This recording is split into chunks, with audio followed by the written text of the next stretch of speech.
Good afternoon, everyone. My name is Theo Papaioannou. I'm Professor of Politics, Innovation and Development at the Open University and Director of the Innogen Institute. I'm very pleased to welcome Professor Graeme Reid and Professor Chris Warkup to our Innogen in Conversation event today. Innogen has been organizing a series of these events in various innovation policy topics to inform, but also to provoke relevant debate. So Graeme is Chair of Science and Research Policy at the University College London. He spent most of his career at the interface between science and government, working in various departments, including the business department, the cabinet office, the treasury, before moving to UCL in 2014. Chris, on the other hand, is one of the UK's foremost practitioners of knowledge exchange. He has worked as CEO and director of major knowledge exchange organizations for over 20 years, most recently as the director and CEO of the Knowledge Exchange Network. So very welcome to both. Before I explain the purpose of today's discussion, I would like to give you the floor for a few minutes to say a few more things about your work around science and research policy in the UK, starting with Graeme. Theo, thank you very much, and thank you for asking me to join this discussion. So I fell into the subject of research and Brexit by accident, in the same way that a lot of people did, I suppose. Before the 2016 referendum, I was invited by the House of Lords Science and Technology Committee to advise them on an inquiry into the relationship between the UK and the EU on science. And from that day till this, I have been in and out of various studies and reviews into the implications of Brexit for science and research, including one that I did with a great friend and colleague, Adrian Smith, when the two of us were invited to advise the science minister of the day on what to do in the event that the UK does not associate with Horizon Europe. So I hadn't expected to spend 6 years of my life on this, but it seems that I have. Thank you, Graeme. Chris? Thank you, Theo, and thank you for joining, Graeme, because I'm the interested amateur and you're the expert. So my career started in industry, and then I moved to what I describe as the space between managing research and then eventually managing external research programs for the Meat and Livestock Commission. So a lot of my time has been spent at the interface between business and academia. And as you said, I then ended up leaving. I left the Meat and Livestock Commission for my first knowledge transfer public job, when one of the Faraday partnerships was created in the Roslin Institute, the one in livestock genetics and genomics, and I was recruited to set up that Faraday partnership, and it was through that I got directly engaged in Framework 6 and Framework 7. We coordinated 6 bids. We were successful with 3 of those, and I was the coordinator of those EU research projects. So that's how I got to see the mechanism of how the Framework 7 program worked particularly, and then ended up being involved in the Biosciences KTN when the Faradays were merged into KTNs, and then when all the KTNs were merged into a single one, I ended up as the first CEO of the Innovate UK KTN. And throughout all that time, whenever my colleagues would enthuse about European research, I'd always have a little nagging doubt at the back of my head and go, well, yes, it's good, but it could be better. It's not as good as people think it is. Thank you, Chris. So the purpose of today's conversation event is to discuss UK innovation policy in the post-Brexit era, and more specifically, a question that Chris raised in a recent piece for the Innogen Institute as regards the UK participation in the Horizon Europe program. So Chris asked, what do we do if we don't sign up for the Horizon program, Horizon Europe program? What is the plan B? So I wanted to ask Chris first, what prompted him to write this piece, to raise this question? What prompted me to write the piece was that nagging question in my head. You know, whenever I heard pronouncements that it was a no-brainer that the UK should associate with Horizon Europe, the current programme, I was constantly thinking, well, is it?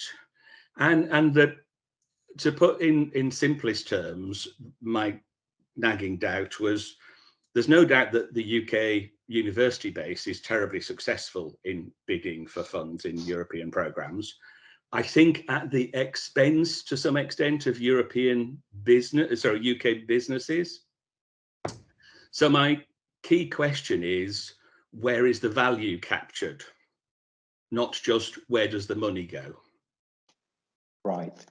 So our experience of working with EU partners working on EU programs, of course, includes positives and negatives.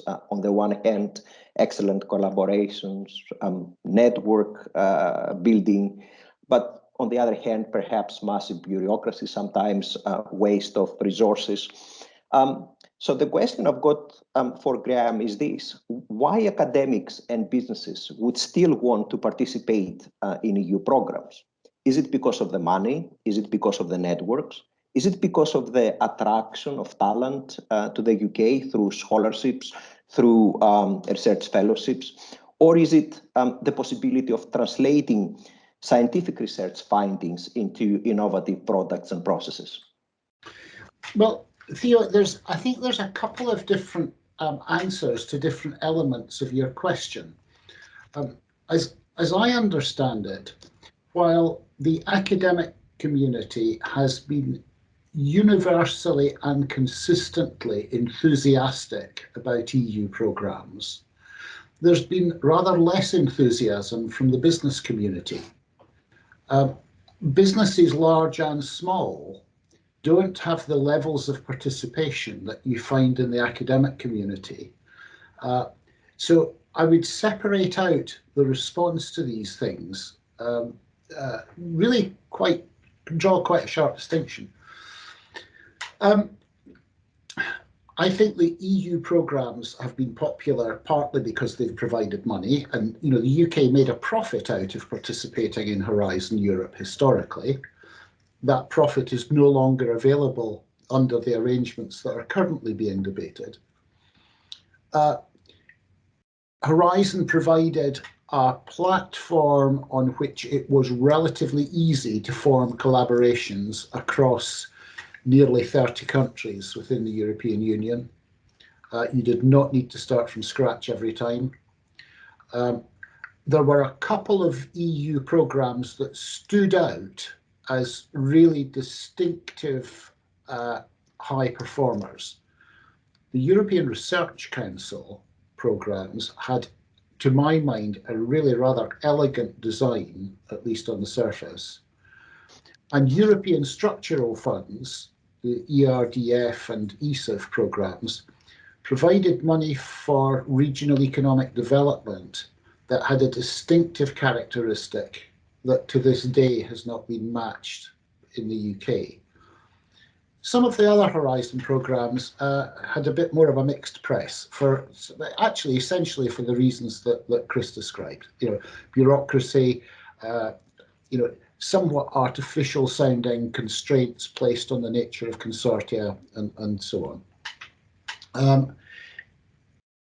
Looking forward, I think for the first time in more than 40 years, we have a choice available, a choice that has not existed for 40 years, because the government has put £6.5 billion on the table, which can be used either for association with Horizon Europe or for Plan B, for alternative programmes. And so as a nation, we face this choice. as we approach the choice, the government's long stated preference is to associate with Horizon Europe. The barrier to association sits in the European Commission, not in London. At the moment, we seem to have something of a standoff, and that cannot go on forever. The UK government will need to make a decision at some point as to whether it wants to continue to pursue association or move to Plan B and put in place what would turn out to be an international research collaboration of an unprecedented scale, with billions of pounds of public funding going into it. We've never had that in this country before. Thank you.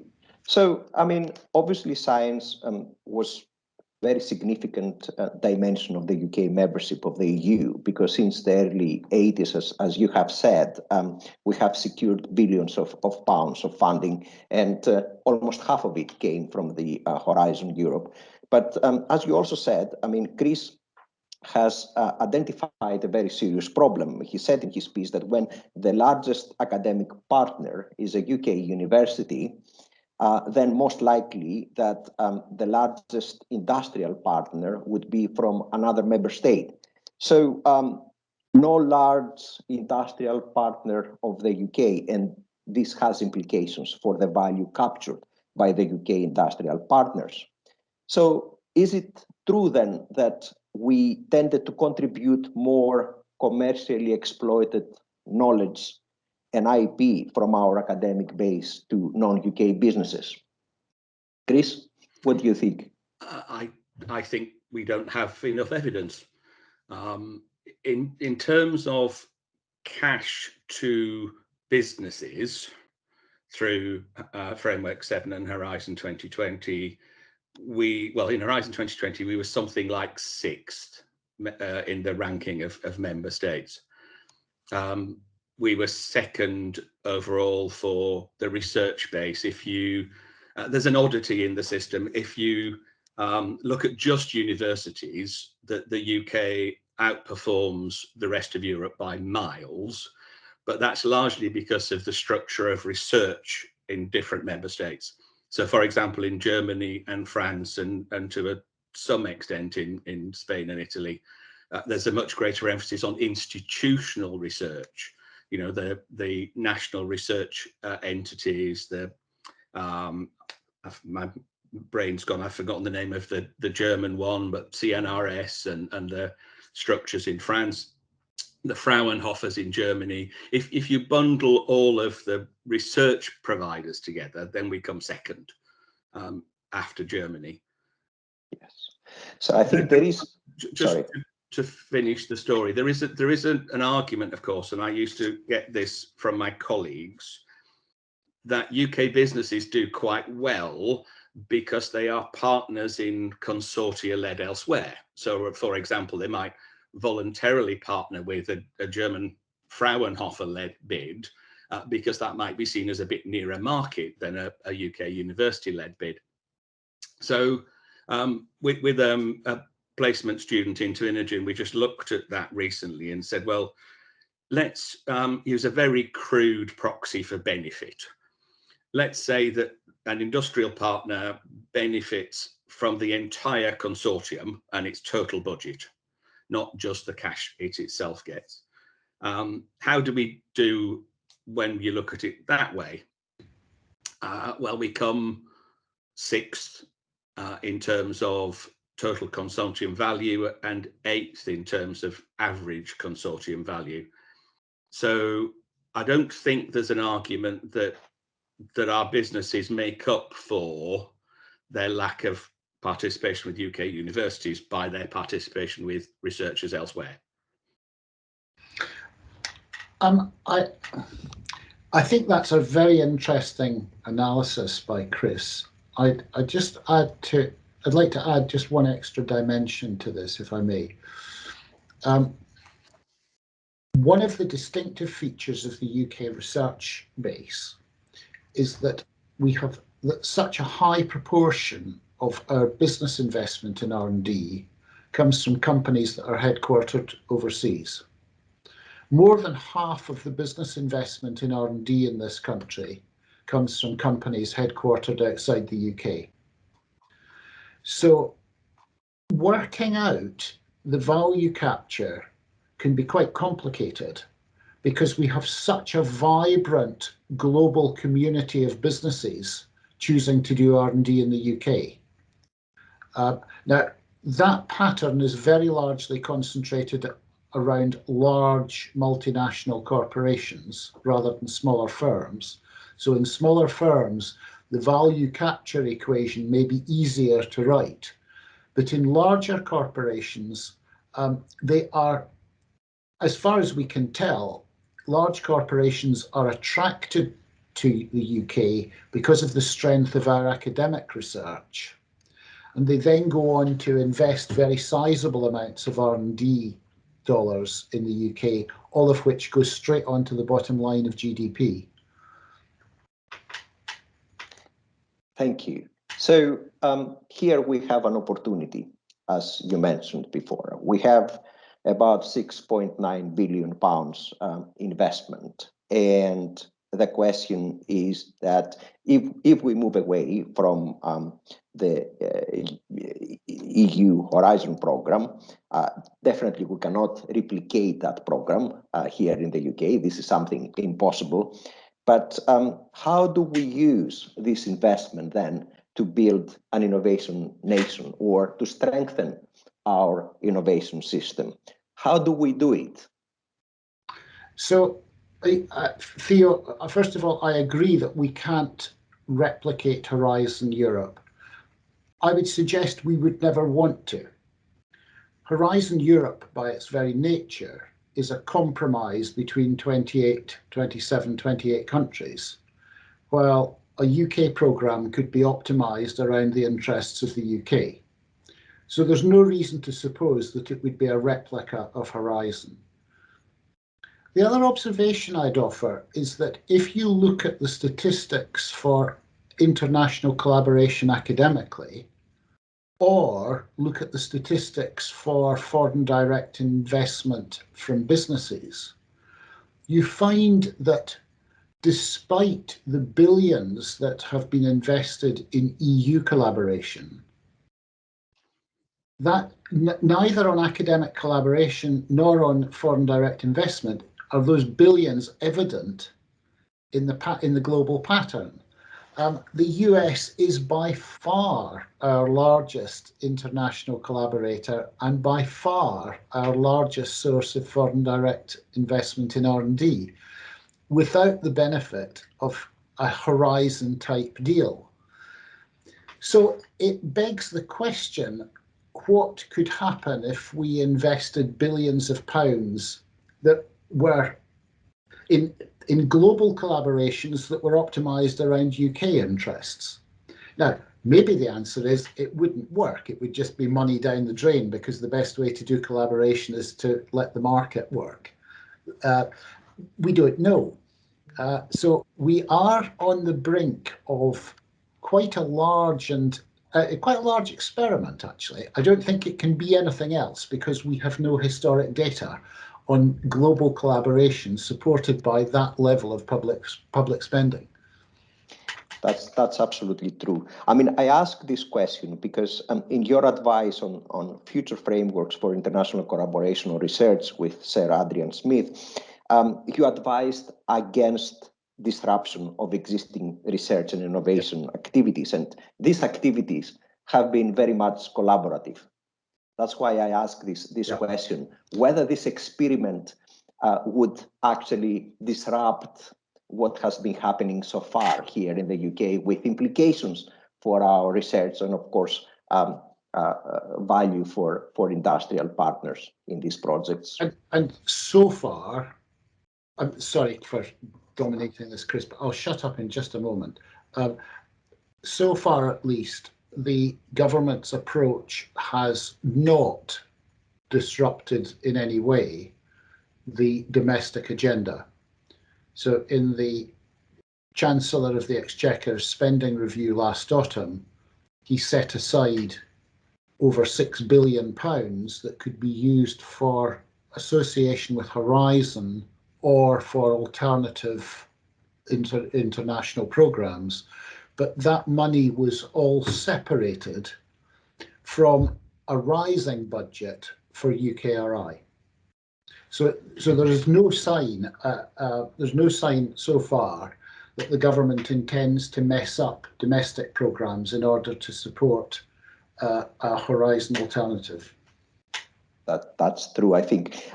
Chris, I would like to ask your opinion about international collaborations for science and innovation. So I think Graeme and I are probably in good agreement in the sense that I think there are two opportunities. One is that we associate, right? And if we do associate, that's not something I'm violently opposed to. I just would like to see some effort put into getting more out of that association. How do we use what levers might be available to us to encourage greater UK industry participation in the Horizon Europe programme? And I do think that would be necessarily at some expense to university participation, because there's only so much money we can spend in the total budget. And as Graeme said, there's no opportunity to make a profit anymore as an associate state. There might be levers that we could pull related to QR funding that encouraged universities to work with their local businesses more, inverted commas, I don't know. That's one opportunity, association, but put some effort into capturing more value for us out of it. And then the second opportunity, I think, is the one that Graeme outlined, which is to say, well, let's take a selfish approach to this. For the benefit of UK PLC, where can we best spend that money on international collaboration? Because international collaboration is fruitful and valuable and essential. So how do we get more out of it? And I think it's not just the US. I think one of the disadvantages of focusing too much on Horizon Europe is we miss opportunities with Singapore, with South Korea, with Australia, New Zealand, Canada. So maybe there's some way to potentially say we won't spend the whole 6 point whatever billion it is on association. We might shrink the budget available via association and put some of it aside for non-European collaborations. Could I just add one small? So first of all, I agree with very much with the way that Chris is approaching this.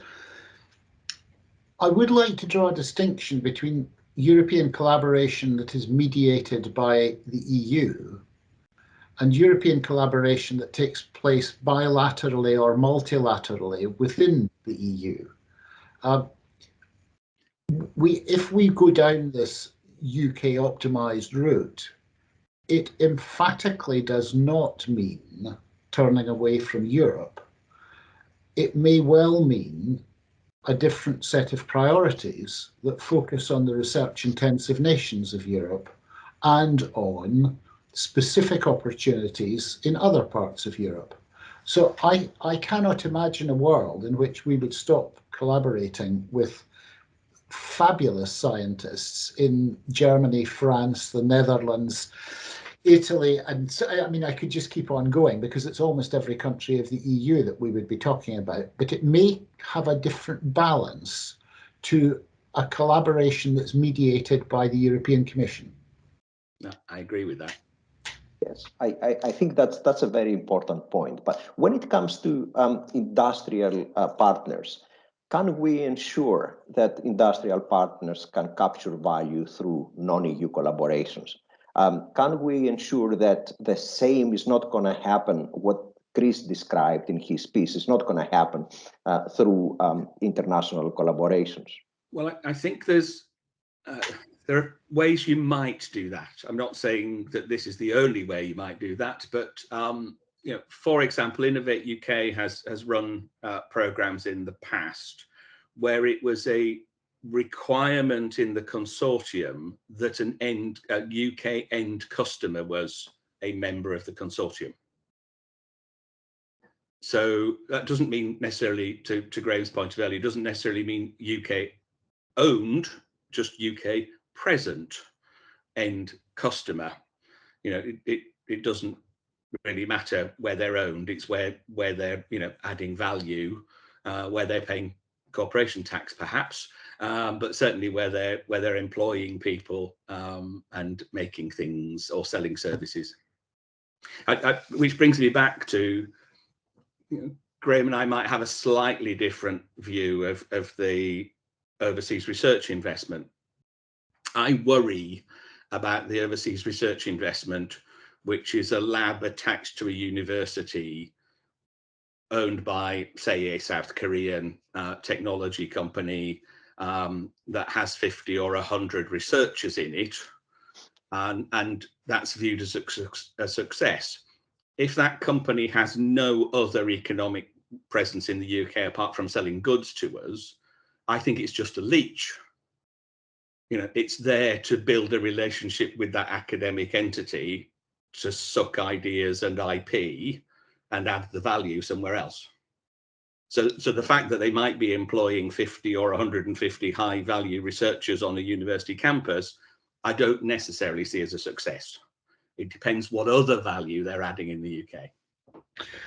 Well, I share that concern, and I think that there are some extreme cases that would fit into Chris's characterization very well. I think in a global economy where the UK has such a cosmopolitan business community, the world's preeminent international financial centre, and so on, I would just be cautious about the way in which we interpret corporate presence in the UK, because I think it can be those 50 people on a university campus have often turned out to be the first sign of a very much bigger relationship. And there are companies in the UK headquartered overseas, but there are companies in the UK that have been here for so long that we actually forget that they are headquartered overseas. I'll not name names, but you can think of them yourself. I think of myself as a bit tuned into this, and I too forget that some companies are headquartered overseas because they are so much part of the fabric of our nation. For some of them, a research lab in a university campus is actually the first step. Yes, and if it's the first step, it's great. The proof of the pudding. No, I think that's entirely reasonable. I agree. I share that concern, but I do take a patient view. So thinking about UK businesses,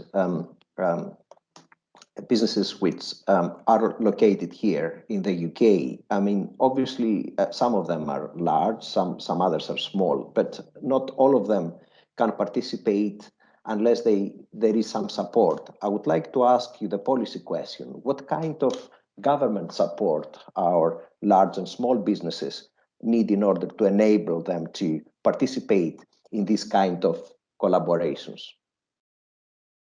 Well, I guess I'll start with my experience of the Faraday Partnership, which was a publicly funded entity in knowledge transfer. The one that I was involved in setting up and running was a little odd because it wasn't funded from what was the predecessor of BEIS. It was funded from the Scottish government and DEFRA because it was an agricultural one and it was based in Scotland. And the Scottish government were quite content for us as a publicly funded knowledge transfer entity to coordinate EU projects. Once we were successful in winning the bids, we were obviously recovering our costs and an overhead contribution from those costs, which probably covered the writing the bids in the first place. But we had a 50% success rate. We had the French coming to us and saying, "Are you leading a bid against that topic?" And we'd say, "Yes." "Oh, can we join then?" Because we'd shown how successful we were as a neutral broker, and B, as taking the heavy lifting of the admin off both the academics and the industrialists. And a very large Anglo-Dutch company said to me once when they learnt of this, you know, Chris, that's the most useful thing you could do for us. The most useful thing you could do for us is lead bids in which we are a major partner, because we don't want all that hassle and we don't want all that politics. And we showed it worked in the Faraday Partnership, but those that were funded by the UK government were told that they couldn't do that. Now, we know that in places like Spain and Italy, there's significant government support goes into SME entities that are there to help businesses participate in European programs. It's a subsidy, if you like, but it's a subsidy in the form of paying for the brokers. Right. We could do more of that. Graeme, do you agree with that? So, Chris, you know, Chris knows far more about this than me, and I defer to his experience very, very happily. But I do think that we've rather gilded the regulatory environment around state aids for several decades. There are now post-Brexit reforms in the pipeline, and I think we're all exploring how these work. I think there's room for us to behave more like for the UK to behave more like a competitor in the way that it sets regulations around state aid, to be benchmarking our regulations against those of competitor nations and looking for ways where we can create a regulatory environment that is to the advantage of companies in the UK. And this would be a really good example of something where we could do a benchmarking exercise and try to be more competitive than our friends overseas in the way that we design our regulations around state aids and you know, public spending in support of economic development. That's a very important point. I think comparing ourselves, doing this kind of benchmarking exercises, I think it's crucial. Now, it's a very interesting discussion. I'm just aware of the time. I have to bring this discussion to conclusion. So I think as a conclusion, I would like to ask each of you for some final thoughts. What would be the one thing that our viewers should take away today from our discussion? What do you think? I'll start if you like. So just one thing. You can expand a bit, but just one thing. The one thing is, if we do associate, which in some ways I hope we do, because the problem at the moment is caused by all the delays and all the uncertainty. Right? But if we do associate, we shouldn't do that blindly with the view that that's brilliant and everything's sorted. We should do that with the view that we still have a challenge, which is to get greater business engagement in the UK, irrespective of where the businesses are owned. But businesses present in the UK, our challenge is to get them more engaged in the Horizon Europe programme if we do associate. Thank you, Chris. Yeah. So I'm going to be on a similar theme, but I'll take a slightly different tack. I think the UK research and innovation system can be thriving either with association or without it. And I therefore hope that we won't be carried on a wave of enthusiasm into a decision one way or another, that we'll actually have a dispassionate cost-benefit analysis of whether association or non-association delivers the best outcome for the UK. And I would like to think that we will reach a decision on those grounds rather than follow political lobby groups. Thank you very much. Thank you both for this inspiring and informative, I must say, discussion today. I would like to invite our viewers to get in touch with the Innogen Institute to provide us with their feedback if they have suggestions as well, or indeed if they have further questions. Thanks a lot. Thank you. Bye.